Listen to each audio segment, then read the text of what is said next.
G'day everybody and welcome to the new ball for Cobram Estate. Adam White and Bharat Sundaresan with you.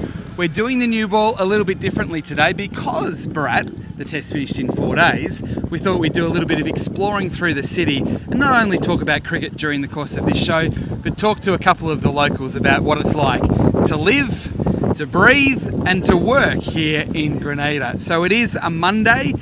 We've had a lot of rain here this morning. At least at the moment the sun is shining, which is good news for everybody. And we are in the port of Louis, at least to start our journey. And you can see it's absolutely beautiful here. It is a busy port where all the cargo comes in, all the supplies come in, and then it's sort of set with some spectacular hills where we've got houses sort of dotted within the side of the hill, which makes for some interesting driving and interesting transport to get up to those houses. But we thought we'd try and set the scene on what has been a really beautiful time here in Grenada. And I know, Bharat Sundaresan, you've absolutely loved every minute of it. Well, this is a glimpse into what we do on off days, or what I do anyway. Particularly you. You're a bit braver than me. I like to get, it helps when you look like me, Whitey, but it helps. I like to get in and amongst the locals, understand more about the culture, where we are, because, you know, backgrounds tell us so much about the motivation for how people are, why the way they are, and what they do, and how they speak and how they live. And we've learned a lot about all of that. And thankfully or fortunately, we've got the day off. We do have a cricket game to get to that we are going to be involved in for the media team in a while. But for now, it's just about soaking in the sights, the sounds, but especially the smells of Grenada. Lots of cricket talking points to do as well. So what we'll do is we'll head upstairs to where we're staying and we'll go through all the cricket discussion and then we'll go on a tour through the city as well. We hope you can continue with us throughout the course of the new ball for Cobram Estate, a special edition. Okay, a news update from back up on the hill for Belgravia Apparel for quality New Balance cricket team wear.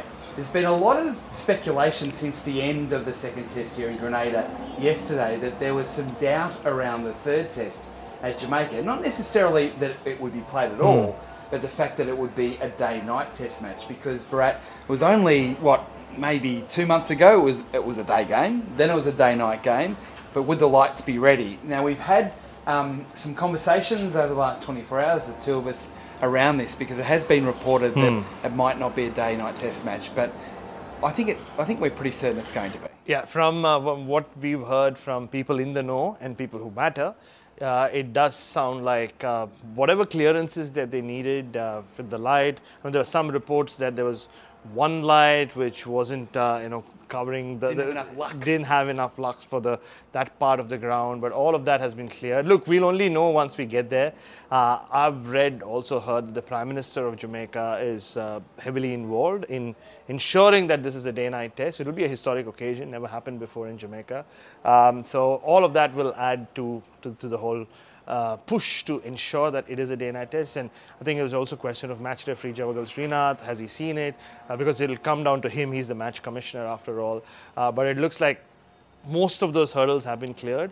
And in all likelihood, 99%, it will remain as a pink ball test. So it's a Tuesday travel day for the Australians and the West Indies from here in Grenada to Jamaica. So that gives them 3 full days of training before the test match starts on Saturday. One of those training sessions is a long session under lights to get used to not only what the light will be like, but also the pink Duke ball, the pink West Indian Duke ball.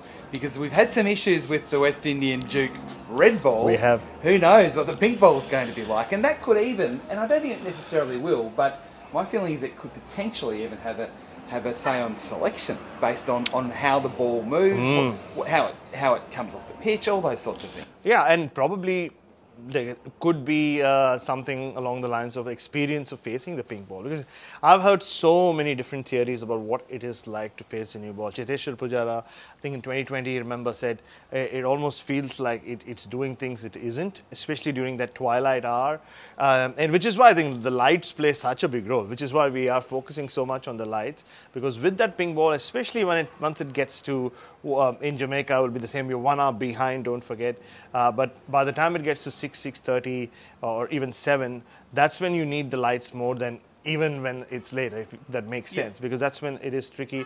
I've heard some batters say, like, I think it was Manas who said it years ago, it's like batting in space. The ball starts to kind of, it feels like it's moving around as it's coming like to a you. comet as Yeah, well. yeah, there is. So there are a lot of theories. I mean, there are some batters who've had a lot of success against the pink ball. There are some batters who've not liked it, but one man who's loved it and will be playing his 100th test is Mitchell Starc. Exactly right. We might talk about Mitchell, if not today, certainly with the new ball as we get to Jamaica, because as Brad said, it's his 100th test match and he loves bowling with the pink ball. There's no doubt about that. Okay, so that's pretty much the news there for Belgravia Apparel in partnership with New Balance, delivering high quality performance teamwear to both the BBL and WBBL in the new season. And we want it to be a day-night test match for the fans back in Australia, because that means it's a much more great for you guys, realistic time to be watching Test cricket, because it will start around at sort of 4:30, 5 o'clock back in Australia Eastern Standard Time and go all the way through to lunchtime. So hopefully from an Australian fan's perspective, we do get that day-night test match. All right, just before we go on to some of the other issues, I'm interested now the dust has settled and the emotion sort of dies down a little bit on the second test. We can go back and revisit a couple of the things that we spoke about during the test match. You went to both press conferences after play, so you heard from Darren Sammy, we heard from Pat Cummins, we've spoken to our own people within the camp as well. And the consistent message keeps coming back about how hard it is to bat, how well the West Indians have bowled, and we saw how hard it was for the West Indians to bat. So does that change our mind at all on Constas and Khawaja at the top of the order and Green to a lesser extent, that we've got to perhaps lower the bar a little bit, or is that giving them an out? I don't think it's giving them an out completely, but I think it's somewhere in the middle. I mean, we can't completely dismiss what we have said and others have said about the failure of the top order, or the inconsistency of the top order so far in this series. But at the same time, it is important to put it into context as well. I mean, you said it earlier, people might be waking up to just scoreboards, and those who don't listen to us and stay up with us, you should be staying up with us. What are you doing? But if you aren't, like, you might probably feel like, oh, it's just another top order failure. And look, we've been saying that as well. And the script was repeated a few times before. Constas got a 20-odd in the first innings here, then Cam Green got the 50-odd in the second innings here after 20-odd in the first innings. So, but still, that's just Test cricket, right? Like, you can talk about how difficult it was. It wasn't easy to bat at Lord's either. It hasn't been easy to bat in Australia for the last couple of summers, when the ball has seamed around quite a bit and has seamed around for longer periods. The new set of or bunch of Kookaburra balls have done a lot, and the Duke's ball here, the red one, has definitely been a challenge. It's swung around more than what a lot of these batters are used to, because we don't see swinging conditions or swinging balls so much. Definitely not in England anymore, very rarely in England these days, because of the pitches that they have and just the conditions that they're playing in. So I think it's not a complete out, but it does put their performances into context, because at the end of the day, whether the conditions were really hard or not, unless you are an established player, like again, that's where maybe it matters a bit for when we speak about Khawaja, and maybe differently to someone like Constas, who's only played 4 test matches, so he doesn't have anything to fall back on. But Usman Khawaja, because of what he has done since opening the batting, everything he's spoken about, being the leading run getter in the last 2 World Test Championship cycle, then you need to put, then the conditions do matter, where, say, if he is short on runs, you're like, yes, he's short on runs, but batting's been difficult all round, but look at what he's done in the past. I think there's a difference between those two there, and always a difference when you're talking about a 38-year-old as compared to a 19-year-old anyway, but it gets highlighted in these scenarios. I think the interesting part for me is that when we came over here, we were expecting low, dusty wickets, potentially spin, lots of runs, hard to get wickets, all that sort of thing. And I think there are a lot of people back in Australia thinking the same way after the 2 test matches have been played, because they haven't seen a lot of it other than the highlights. But the fact that there has been more grass and uneven surfaces, the fact that the ball's done a lot more, the fact that West Indies have bowled so much more than better than we expected, maybe not Shamar Joseph, but certainly Jaden Seals, even though his record's good, a lot of people haven't seen him bowl. Yeah. Alzari Joseph has been around for a while, but he's bowled particularly well. And of course, even Justin Greaves has bowled better than we thought he was capable of doing, with wickets or pitches to suit.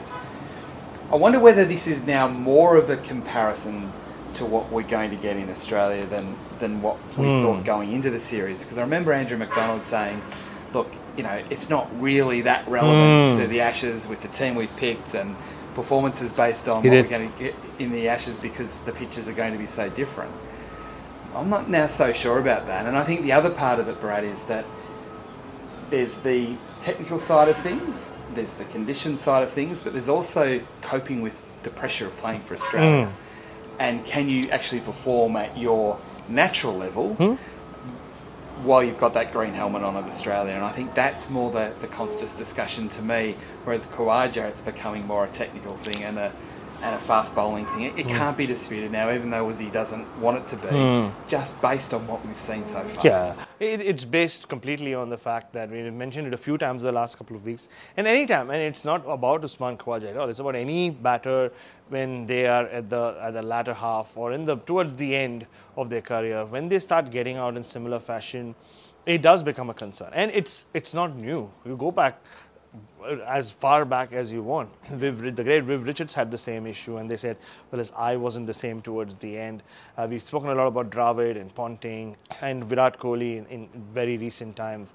I think that is because what it often means is, and this is based on having spoken to a lot of these former cricketers, former greats, is that once you start getting out the same way, you're so hyper-focused on eliminating that mode of dismissal. And Kohli is a great example of that. He tried everything under the sun to do that. Different the guards that he marked, or batting outside the crease, getting at the ball, staying back, and none of it worked. So you hyper-focus so much on that often it does affect your run scoring in conditions which are difficult. So which is why you often see, say it's a Kohli or even probably a Khawaja when he got to Sri Lanka, different conditions, but conditions he felt like he could dominate in because he's been so good in the subcontinent since 2022, and he just made the most of it, and that's where experience comes in handy. But when you are getting out the same way, it is whether you like it or not, it will be, there will be a lot of conjecture about, what is it? Is it the eye that is going? Is it the reflexes? Or have bowlers found a way of getting out there? So are you, like I said, Virat Kohli or anyone else, hyper-focusing on how to eliminate that kind of dismissal, which is not what you would do otherwise as a natural batter. So lots to ponder over Usman Khawaja. He will want a decent score as well before he leaves here, and I still don't see a scenario where he doesn't play the Perth Test. I know there is some speculation about it back home in Australia, but I can't see them go that route. So he'll get 4 or 5 Shield games for Queensland before he gets into it, and his current Shield form's been pretty good. So if he knocks off 100, that's great. But I think he personally would want one significant score. He got 47 tricky conditions in Barbados, which did count in the end. But he'll need a significant score in Jamaica for his own confidence before he goes back. Just a different ball, a bit from left field. With England being beaten so badly by India in the second Test match, so we keep talking about the impact of the Ashes on what happens here in the West Indies. We haven't really talked about the impact of England and what they're doing over in India. How much relevance can we take out of that series as we look forward to the Ashes from an England perspective? Not quite a bit, but not a lot. And the only reason I say that is, to you in wrestling parlance, and you know how big a wrestling guy I am, you just look at the history of baseball, and this is how I view it anyway. They get thrashed in Australia 21-20 or in 21-22, where they're playing the old brand of cricket, and they come here to the West Indies and get smashed. I mean, we spoke about the last Test in Grenada. Kyle Mayers was swinging it around, and they were nowhere. They lost that series. And then it was a revolution that they brought in. But I think it was a revolution that they brought in, keeping the Ashes in mind. So the way it works in the WWE is they plan the WrestleMania often. The main event for next year's WrestleMania, the seed is set the previous year, and then they take a whole year to build for it. Here it feels like they've used 4 years to get to this WrestleMania main event. And just this morning reading about Ben Stokes has not made 100 in 2 years. He's averaged 27 or 28. Jofra Archer, well, he's not playing. He's in the squad. He was in the squad, but then personal reasons he missed out. But he might. Mark Wood is doing commentary. So it feels like everything they've done in the last 4 years, it's about that WrestleMania main event, which is the Ashes in Australia. I know there was an Ashes in England. We were there covering it. But even there, it felt like, hang on Australia, we have a new trick up our sleeve. But it was still, you still got the feeling that this trick, but is not to beat you here, but we'll come to your shores. And but I think that will be like judgment cometh, like, judgment day cometh, when baseball or whatever you want to call it, when they come to Australia for the Ashes. If it doesn't work, then what's the future of baseball? Like, you can talk all about entertainment. Exactly right. No, I agree with that. And I think so, which is why I think we can read a bit into what's happening, because we know the way they play, and they're saying this is refined baseball or whatever expression they want to use, or they are using. But the pitches that they're playing these games on, Leeds and Birmingham, the Anderson Tendulkar Trophy anyway, we spoke about it yesterday, they're sort of playing into India's hands, where India are just scoring runs for fun, and England are just deciding to field first on these kind of dead pitches with a bowling attack, which I don't know how many of them we will see in the Ashes. I mean, Josh Tongue might play. Bryden Cars looks like he's got some pace, so he might be. But in Perth, ideally they would want Archer, Wood, and Atkinson as their three, and they're nowhere to be seen in the series so far. So I think that's why we need to be very careful with not reading too much into what's happening. And the pitches are going to be so different in Australia. So different. All right, that's the first couple of balls here from Grenada. Done a little bit differently. As I said, we started in the port. We're going to head back into the city shortly, the spice markets, and we're going to meet one of Bharat's mates as well on the side of the road. We'll keep that for a little bit later. But this is, of course, the new ball for Cobram Estate, premium Australian extra virgin olive oil. We'll come back with more after this. Jan Mulder. Yeah. Now, he was captain, he declared himself on 365 not out on lunch. 67. 367. He should have declared on a number that makes it a really good cricket bat. Correct, 367's a bit... 363 would have been better. But he chose not to go for Brian Lara's world record of 400 not out. He clearly was too good for the Zimbabweans. Right decision? Was it a respectful decision for Lara, or was it just he wanted the game to move forward? What do you reckon? No, I think if he wasn't captain, I would be surprised if whoever the captain would have been would have declared with him on 367, because 367 in the strike rate of 110, I think. Yeah, he was smashing it around. And we saw him during the World Test Championship final when he was promoted to bat at number 3. In the first innings, he just looked like it was a position a bit too high for him. But clearly, in absence of Keshav Maharaj, in what is a South Africa A team almost, playing the Test match against Zimbabwe, he's been given the nod, and well, 367, he's gone past Sobers, so he had only 3 more batters ahead of him before he got to Brian Lara's 400. Brian Lara himself at 375, Jayawardene at 374, big Haydos, Matthew Hayden at 380 and the 400. So I don't know who the next batter would be who'd come close to 400 anytime soon. I mean, some of the pitches in England, maybe it will be Shubman Gill, the way he's been batting. He was not too far from a 300 himself. But yeah, interesting. We haven't heard from him yet. We haven't anyway, from Fian, about why he chose it. I would be surprised if it had like anything to do with respect, or I would think as captain, maybe he thought the game needs to move on. Because of the rate at which he was scoring, maybe he would have needed 15 more balls or 20 more balls to get the 33. Yeah, I know. It breaks your heart. Like, you are okay with it. I like the fact that he didn't. I think it's respect. The honourable thing to do. Lara doing it against England versus on a really flat pitch when the series was lost. But Mulder against Zimbabwe, where they're just struggling in Test cricket. Probably a bit like Hayden. It didn't sit comfortably with me that he got past Lara's record because it was against Zimbabwe. 380 is a good score, but I don't know.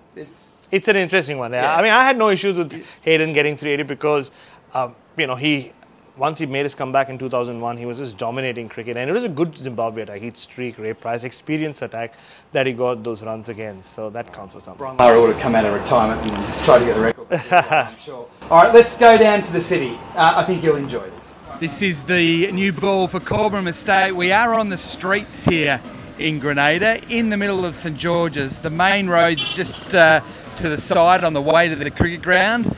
And Bharat, you've met someone, you've become friendly with someone here. Tell us a little bit about your new mate. Robert Danger McCarthy. He used to be called the Danger Man when he was an MMA fighter. Almost got into the UFC, originally from Jamaica, but has been here selling probably the best jerk chicken you'll find in the Eastern Caribbean for quite a while now. like you said, Whitey, we're right next to the Caribbean Sea here on the main road of St. George's. We're literally 100 meters away from the bus stop. And the fish market. And the fish market and the spice market. And bang in the middle of all that is Danger Man's jerk chicken. But the best part is, it's also bang opposite KFC, the only KFC in St. George's in Grenada. So no wonder it's an MMA fighter. He knows all about courage, so he's taking on the big dog. He's taking on the Colonel. All right, we're going to go down the spice market shortly, but why don't you go in and have a chat to him and see what you can find out about him. Let's do that. So Okay, it is lunchtime here, so Danger is a bit busy. I can see he's just, and it's Go a into pretty the shop, simple. Bharat. It's Go a into pretty- his little It's a shop. pretty simple apparatus, if you think about it. There's a very classical Caribbean grill here. Danger has a big smile on his face. Danger, I know it's a busy time for you, so can you just explain this setup for us? Well, this is a Jamaican food that I brought here in Grenada, trying to share the love with Grenadian people. You know, very, like you guys know for yourself, it's good. Good food, very simple and good. So, I was just talking to the guys about your background. You're a former MMA fighter. I wouldn't take you on in a fight, but I would like you by my side in a fight. How does that transfer to this? All right, now MMA is what I do all my life, you know, but then I realized that I like to do food because I tried this food in Tobago, in Trinidad and Tobago, and I was very successful. Everybody loved it. So I decided, like, yo, let me take it to Grenada. So when I left America in January, I went to Jamaica, and then I think, like, you know, I could come to Grenada. Grenada is a very good country. So I came here and I just set up. And from there, I just get people like, I'm sweating. And look, even if you check on the grill, man, it's just 12 o'clock and all the food, it's 12 o'clock and the food are already done. I gotta cook again. Well, that's only because of how incredible the jerk chicken is. But look, also about your positioning here, Danger. You've taken on the biggest dogs in the yard in your previous life. But to set up right opposite the Colonel KFC, Yeah, tell us because about I like, that. yes, because I like competition. So I would never go nowhere else. I want to go in front of KFC so that the people can see that, yo, I must have confidence in my food, why I can go in front of KFC doing my food. And guess what? I get a lot of customers. I steal in KFC customers. No, I don't think you can shush anyone because everybody knows that you're doing that. Just the number of cars that drive past you. And the other day I had to wait for half an hour for my jerk chicken. It was worth the wait, but just people floating in and out. You are a man in demand. Man, I'm just doing something that I love and I just sharing the love with everybody, man. It's just like that. I'm doing something that I love and I'm sharing the love with everybody. That's all. And the love comes through in your food. Just one final thing, Danger. So we are off to your original homeland of Jamaica.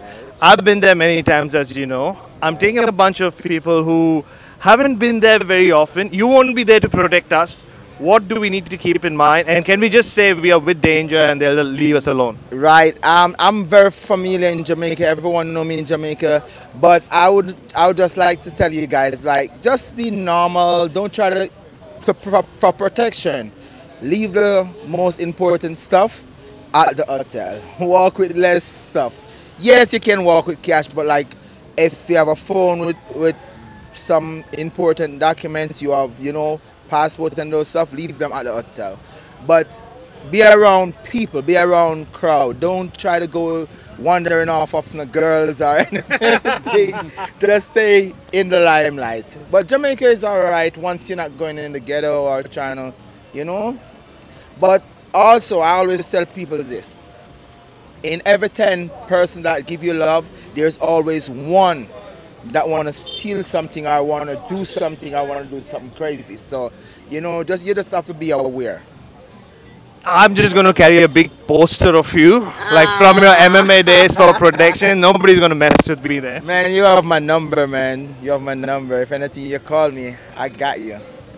I know the jerk chicken there would not be, I know you'd say it'll be better taste-wise, but it won't match up to the drama that comes with having your jerk. But we should go and try some jerk chicken there. Yeah, you need to go and try some jerk chicken. There's many places that do jerk chicken in Jamaica, you know. You're gonna meet and good, you're gonna meet and good, better, best. You know, so you're gonna get different types of jerk chicken. Also, try. I want to ask you about the West Indies because we focused so much on the Australians through the first 2 Test matches. They competed hard for 2 and a bit days at Kensington Oval. They competed hard for 3 and a bit days here in Grenada. Is it a pass mark or not? Because they did fall away meekly in both 2 Test matches.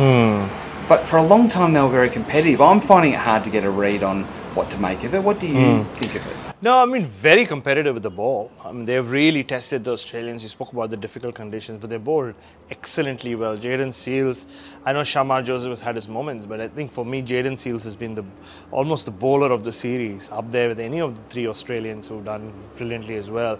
But it's just heartbreaking to see that the batters just they don't look up to Test quality at all. Craig Brathwaite, has hung around for a long time. He hasn't scored a lot of runs in the last 2 years. That average is almost in the low 30s now.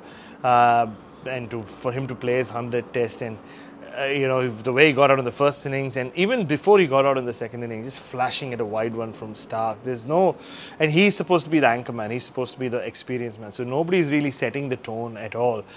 They brought back Shea Hope, but we saw the way he batted, and that was even more shocking, right? He just started swinging at everything. And he's better than that. He's definitely better than that. Yes, he averages 25 in Test cricket, but when you see, and also don't forget, he's a leader in his own right. But we saw him apply himself at Barbados. We did in the first innings. He can do it, but it was just a bizarre. I don't know whether it was just Darren Sammy's message taken too literally. Go faster, go play long. If you can't play long, go fast. It just didn't make any sense the way they were batting, and the fact that we knew even once Australia got beyond 200 that West Indies were never going to get close, even though we kind of built it up, 277 maybe. But I think that takes away so much from a Test match where we feel like forget about not being competitive. It just feels like they are in the game with the bowlers, but with this batting lineup, Australia really don't have to worry about. And it is an elite bowling attack, but they also don't have to really operate at their A game to get rid of these guys or bowl them out cheaply. If you bowl a couple of quiet overs, they'll come and play a wild shot. We saw John Campbell in the first innings after getting 40. We've seen so many of that, so many of those kinds of dismissals. So it is disheartening. It is, and I've said it for a while. I've been a West Indies fan from the time I was born, and for years we've read about the eulogies of what was, but it's been nearly 40 years since the great team dominated. Obviously 30 years since Australia came and officially dethroned them. But when you talk about the Richards and the Lloyds and the Holdings and the Marshalls, it's been so long. And even speaking to some of the current players, not these guys, but in the previous generation, the Holders and the Gales and the Hynes, even they up to a point were sick and tired of look, if we do something great, you compare us to how things were. If we don't do anything, you immediately say, oh, imagine, So I think this whole romanticizing of West Indies cricket, which is understandable to an extent, has, if anything, in the long run been detrimental too, because nobody's really focusing on what is happening now. And obviously they have their financial issues, and so you just to call a spade, you just say it was not at all up to Test standard, this batting. It was disappointing, not even disappointing, it was at some level, some of the batting was disgraceful, to be honest. The fact that they've been bowled out in 33 and 34 overs in the second innings, they didn't want to fight. They didn't, and which is why I think Craig Brathwaite was the number one villain in the piece for me. In your 100 Tests, at least show some fight.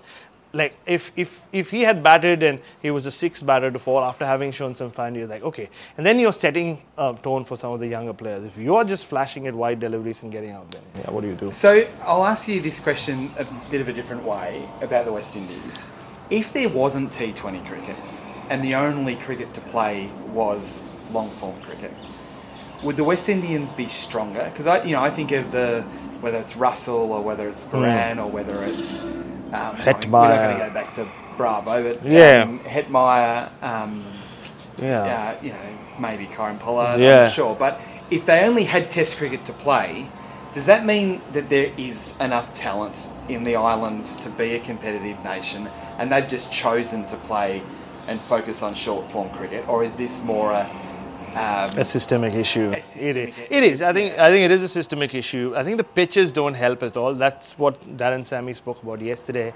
He said he's spoken to the director of cricket that they need better pitches where you allow batters to at least find their game in first class cricket, and because you just have to look up the first class numbers here. Like there'll be like some wizened spinners who take a lot of wickets. Nikita Miller, for example, took lots of wickets for a long time.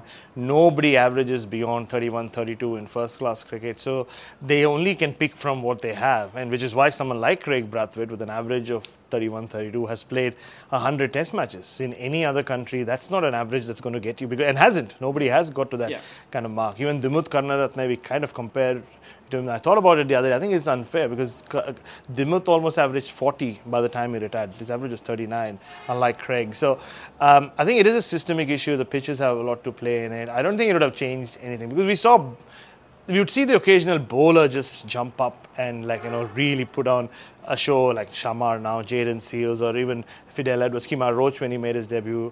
But the last test batter who really got everyone excited on the world is probably Darren Bravo. Yeah, well, absolutely. And Darren Bravo, remember in his first couple of series coming here to the West Indies when he was batting against India, made runs here, came to India and made 100 and looked like, obviously related to Brian Lara, batted like Brian Lara, looked like he could really lead this team to the future. But that wasn't to be, and he started focusing on white ball cricket, and he's kind of just faded away in front of our own eyes. Just a quick one, because I want to talk about this more when we get to Jamaica, but I know you're pretty close with Darren Sammy, and he's a frustrated coach at this moment in time, very emotional coach. As I said, I want to talk more about it when we get to Jamaica, when we can sort of do a real dig down. But do you think he'll be good for West Indian cricket in this role?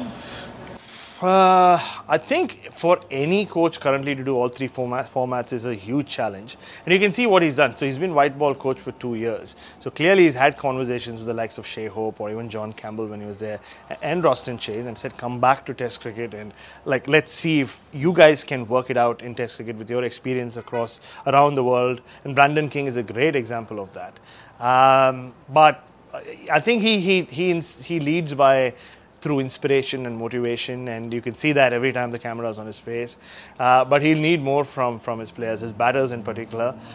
Just 2 test matches in, I asked him, are you happy with what you're doing? He's like, yeah man, I'm quite happy with what I'm doing, but I'll have to keep the faith. And so he's saying all the right things, as most coaches do. So for his sake, I hope that they put on whatever happens, regardless of the result, they put on a show in Jamaica. It'll be a big test match under lights and all that, so that the region has something to believe in. Because like we saw, yesterday, it was so tepid, just the way the series finished. And this is Australia beating West Indies for the Frank Worrell Trophy, and nobody really cared. Yeah. I'm trying to keep a positive. Yeah, and by nobody, I mean people in the crowd. Yeah. There was no West Indian there to be disappointed. No, I think that's fair. There's not that emotional investment. It almost feels like they've given up on being able to win. But we did see signs where they competed really well, but it's one thing to compete, it's one thing to put Australia under enough pressure, and they haven't been able to do it with the bat, even though they've done it with the ball.